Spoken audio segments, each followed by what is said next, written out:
तो आज हम चर्चा करेंगे एल नीनो और ला नीना साउदर्न ऑसिलेशन की। दोस्तों, ये बहुत ही इंटरेस्टिंग टॉपिक है ज्योग्राफी का। हम जानेंगे एल नीनो के पीछे के लॉजिक और ये कैसे भारत की इकोनॉमी को इफेक्ट करता है। एल नीनो एक स्पेनिश शब्द है जिसका मतलब अ बॉय है।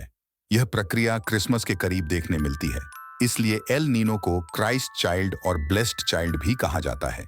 यह जनरली 3 से 7 साल के बीच होती रहती है। यह पूरी प्रक्रिया पैसिफिक ओशियन, जिसे हिंदी में प्रशांत महासागर भी कहते हैं, वहां देखने मिलती है। अब हम इस पूरे इवेंट को डिटेल में समझने की कोशिश करेंगे। तो जनरली अर्थ के इक्वेटर से ट्रेड विंड चलती, जो काफी गर्म होती है। जब सूरज ट्रॉपिक ऑफ कैप्रिकॉर्न की तरफ जाता है, जनरली 22 दिसंबर के पास, तब पेरू के तट के पास का समुद्री जल गर्म होने लगता है, जिसकी वजह से वहां पे लो प्रेशर देखने मिलता है। आपको पता ही होगा, temperature is proportionally equal to pressure. जब पेरू के पास का टेम्परेचर बढ़ता है, तब वहां पे प्रेशर कम हो जाता है। प्रेशर कम होने की वजह से वहां पे अपवेलिंग होती है। तो आइए जानते हैं अपवेलिंग के बारे में। अपवेलिंग में समुद्र का गर्म पानी को हवा धकेल देती है, और जैसे कि आप सबको पता ही होगा, साउथ अमेरिका के नीचे ही ठंडा एंटार्क्टिका कॉन्टिनेंट है। जब पेरू के पास के समुद्री पानी को पूर्व की तरफ हवाई ले जाती, तब वहां पे प्रेशर कम हो जाता। अब जहां प्रेशर लो होता, वहां पे प्रेशर लेवल को इक्वल करने के लिए दूसरी जगह से पानी आएगा, तो ये अंटार्कटिका से ठंडा पानी नीचे से ऊपर उठेगा। इसको ही अपवेलिंग कहते हैं। ये अपवेलिंग नीचे से अपने साथ साथ ढेर सारे फाइटोप्लैंक्टन ले आते हैं। ये फाइटोप्लैंक्टन एक माइक्रो ऑर्गेनिज्म है। जब फाइटोप्लैंक्टन आएंगे तो उनको खाने जूप्लैंक्टन आएंगे, और उन्हें खाने मछलियां आएंगी, जिस वजह से पेरू से निकटतम समुद्र मछली पकड़ने के लिए सोने की खदान बन जाता है। पेरू की जीडीपी मछली पकड़ने और बेचने पर ही टिकी है।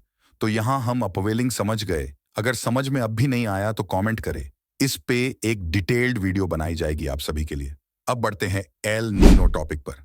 तो जो पेरू से गर्म हवा और पानी पूर्व की ओर जा रहा, वह ऑस्ट्रेलिया पे जाके रुकेगा, क्योंकि सबसे पहला मेहमान तो यही है। जो गर्म हवा और पानी है, उससे होगी कंडेंसेशन, बनेंगे घने घने बादल। इन बादलों से झरझर बहेगा पानी। तो जहां पेरू में मछलियां का कारोबार बढ़ा, वहीं ऑस्ट्रेलिया में बारिश होगी, और यही गर्म हवा भारत में भी बारिश का कारण बनती है। तो नॉर्मली ये प्रक्रिया होती है प्रशांत महासागर में, पर हर 4 से 7 साल में एल नीनो की प्रक्रिया होती, जिसमें पूर्व की ओर बहने वाली हवा कमजोर हो जाती है। जब हवा कमजोर होंगी तो पेरू के पास का गर्म समुद्र ऑस्ट्रेलिया की ओर नहीं आएगा। इस वजह से ऑस्ट्रेलिया में बारिश नहीं होती और अकाल के आसार हो जाते हैं।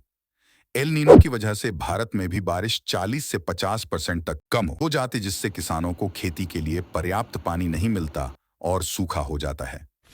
इससे भारत के ग्रोथ और जीडीपी पर भी भारी नुकसान देखा जाता है। जहां भारत और ऑस्ट्रेलिया में एल नीनो अकाल लेके आता है, वहीं पेरू में अधिक मात्रा में बारिश की वजह से बाढ़ आ जाती है, और अपवेलिंग प्रक्रिया न होने की वजह से मछलियां भी ऊपर नहीं आती, जिस वजह से पेरू और उसके निकटतम देशों के मछुआरों को काफी नुकसान होता है। इसका असर उनकी ग्रोथ और डेवलपमेंट में भी देखने मिलता है। तो यहाँ तक हमने समझ लिया एल नीनो के बारे में। अब जानते हैं ला नीना के बारे में। ला नीना एल नीनो का उल्टा है। यहाँ पे पूर्व की ओर जाने वाली हवाई और तेज हो जाती है, जिसकी वजह से ऑस्ट्रेलिया और भारत में भारी बारिश देखने मिलता है।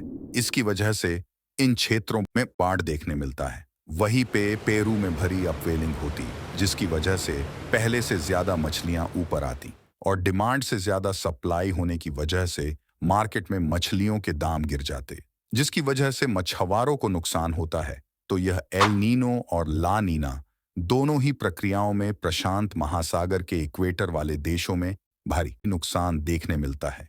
इस वीडियो से कुछ सीखने मिला हो तो लाइक जरूर करें। आने वाले ऐसे ही इंफॉर्मेशनल वीडियोस को देखने के लिए फॉलो जरूर करें।